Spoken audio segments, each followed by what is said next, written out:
June 4th, 1919, Great Falls, Montana, Brown's Boarding House. Dear Paralee, you will never guess what I am posting in the mail besides this letter to you. My last check to Mr. Nefsker. After these long months, Uncle Chester's IOU is paid in full. When first presented with that IOU some months ago, I couldn't imagine how on earth I would repay it, especially after that summer hailstorm knocked down my crops, along with my hopes of making a go of the farm. The good Lord has quite a sense of humor, plunking me down here in Great Falls, in just the sort of job I left Iowa to escape, though I must confess it was pure pleasure this past winter to have indoor plumbing. No more walking to the necessary when it's 40 below. And I've certainly perfected essential cleaning skills. I'll have you know that I can now make a bed, scour the wash bowl, and hoover sweep the carpet in a lodger's room in 15 minutes flat. Despite the glamour of my current position, I am counting the minutes until the next thing. What is that, you ask? I do not know. You are right, as always, that the sensible plan is to come to you in Seattle. Of course, I would love to be neighbors again as we were on the Montana prairie, but you know I am not prone to the sensible. What sensible girl would have said yes to spending a year under Montana's big sky, trying to make a go of a long-lost uncle's homestead claim?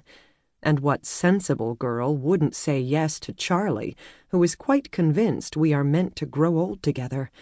Only a fool would deflect his attentions. Well, I saw such a fool in the mirror this morning. It's not that Charlie wouldn't be easy to look at for the next 50 years. Aside from your Carl, I can't think of another man so solid, kind, and true blue. What is it that I want, one may wonder, if not to be Mrs. Charlie Hawley? That's as much a mystery to me as Uncle Chester's past.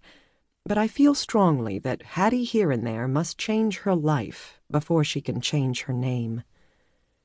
I still puzzle over Uncle Chester, God rest his soul, calling himself a scoundrel. Perhaps this world needs more such scoundrels. Without him, I never would have had the chance to test myself on the homestead, to breathe in the promises carried on a prairie breeze, or to fill my heart with so many friends, among whom I count you the dearest. Mrs. Brown is hollering for me. She is in a perfect dither over the acting troupe soon to arrive. The venturing varietals are sure to be livelier boarders than our usual Fuller brush salesmen. Your friend, Hattie Inez Brooks. The floor began to vibrate beneath my feet. Mrs. Brown had progressed from hollering to pounding the ceiling below with the broom handle. Evidently, the workday had begun. I set the letter to Paralee aside, tied my apron on, and went to find my employer. She was in the kitchen kneading bread dough. I was not to be trusted with this particular task. Despite Paralee's expert tutelage, I never managed to bake a loaf of bread any lighter than a flat iron. Mrs. Brown clapped floury hands together. "Busy now? I want things spotless when the actors arrive. Spotless!" She slapped the dough for emphasis. Taking stock of what yet needed to be done, I dragged a rug outside, threw it across the clothesline, and began to beat it clean. As I swung the rug beater back and forth, my thoughts back and forthed too, settling first on a snippet from Charlie's last letter. I should be grateful to be home, and I am, don't mistake me. Too many families lost their sons in that war. It's hard to explain what I feel. The best I can come up with is that it's like trying to pitch without a baseball. Something's missing, and I think you know what that something is. I shook my head. Why couldn't I be more like other girls my age? Take Mrs. Brown's niece.